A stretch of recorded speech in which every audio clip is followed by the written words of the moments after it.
So in this video, we are going to be talking about the control paradox and using EFT for letting go of that need for control and stepping into self-trust. So my name is Betsy Dwight, and I am an EFT tapping practitioner. And I truly believe that EFT is such a powerful tool in being able to connect your mind and your body. And when your mind and your body are connected, you are able to come into the present moment and face your problems and face your feelings with more clarity, which brings you open to more possibilities to solving them. So if you're curious to know more about EFT, check out my link below where you will find a guide that will tell you what EFT is and how to use it. So the control paradox is a really tricky cycle that many of us fall into without even realizing it. So the more we try and control every aspect of our lives, our schedules, our relationships, or particular outcomes, the more stress and anxiety and overwhelm we actually create. And paradoxically, this desperate need for control often leaves us feeling more out of control than ever. And this is because life is unpredictable. So trying to micromanage every detail keeps us in this constant state of tension, bracing for any and everything that might go wrong. And it really disconnects us from the present moment, which is where we find true peace and clarity. So what is the antidote to this need for control? It's trust, and it's trusting yourself, trusting the process, trusting that not everything needs to be controlled. Trust does not mean that you're giving up.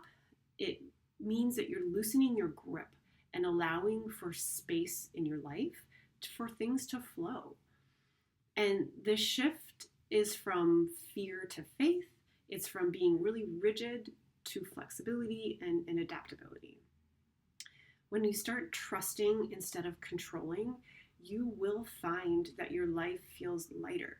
Your decisions become clearer. Your nervous system has a place to rest and relax.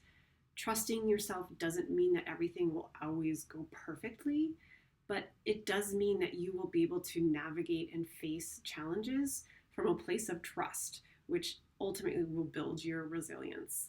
So I have a tapping sequence here for you to start to cultivate that self-trust. So like always, let's start by tapping on the side of the hand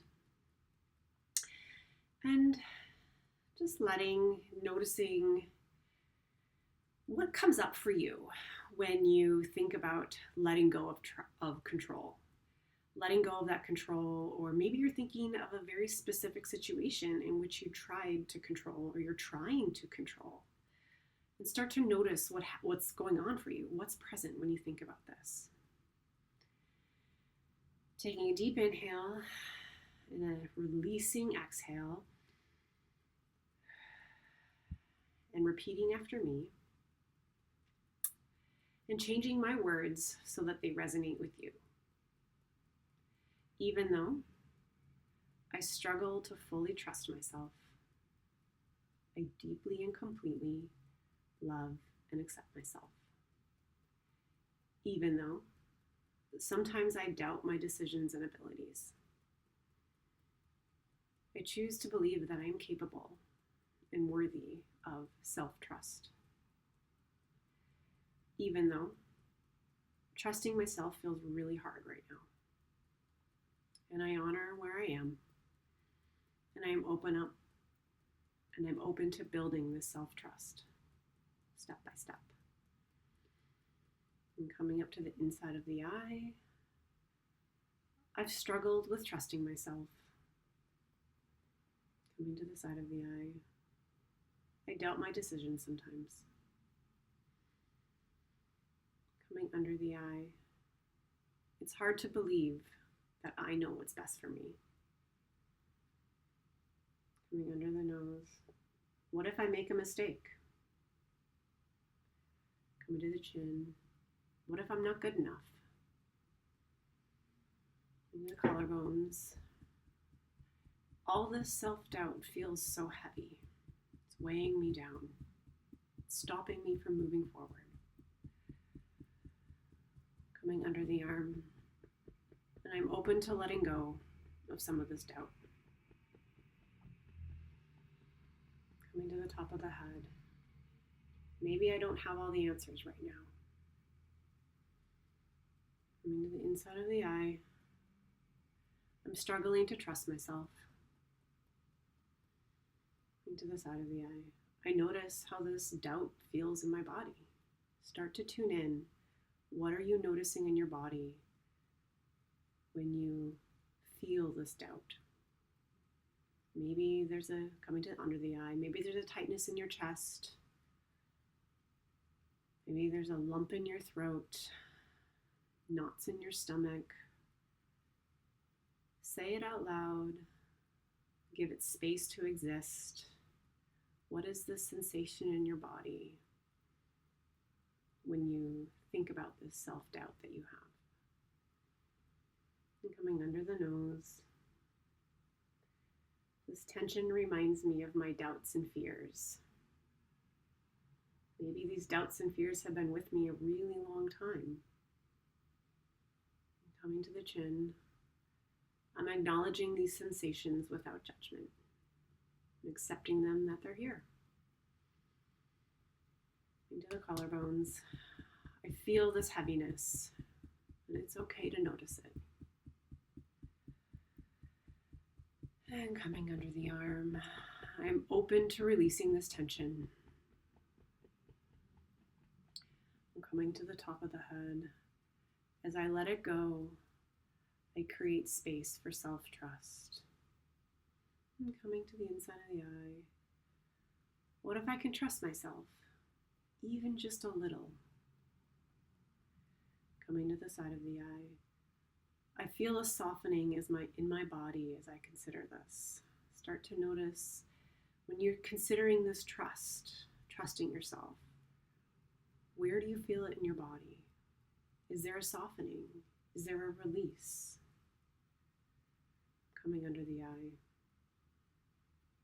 I've made good choices before, and I can feel that confidence returning. Coming under the nose. I notice a sense of ease growing within me. Coming to the chin. I'm stronger and wiser than I give myself credit for. Into the collarbones. I can feel my body relaxing as I trust myself more, or even imagine trusting myself more. Coming under the arm. Building self-trust is a process, and I'm doing my very best. Coming to the top of the head. I choose to trust myself more each day. And I can feel this trust in my body. Really tune into what it feels like in your body when you think about trusting yourself. And coming to the heart center and doing a light tapping or thumping on your heart. And repeating some closing affirmations. I'm learning to trust myself one step at a time. I honor my journey, my body, and my growth. I deeply and completely love and accept myself as I am. And pause your tapping and just take note of what you feel right now in your body, what's present for you. Maybe as we were tapping, something came up, a memory, a physical sensation, an emotion, and maybe that feels really tense right now. Keep tapping on that and try and get as specific as you can. Thank you so much for being here, and please feel free to reach out. There are links below on ways to get in touch. I would love hearing from you. Let me know in the comments what resonated, and I will see you in the next video. Thank you.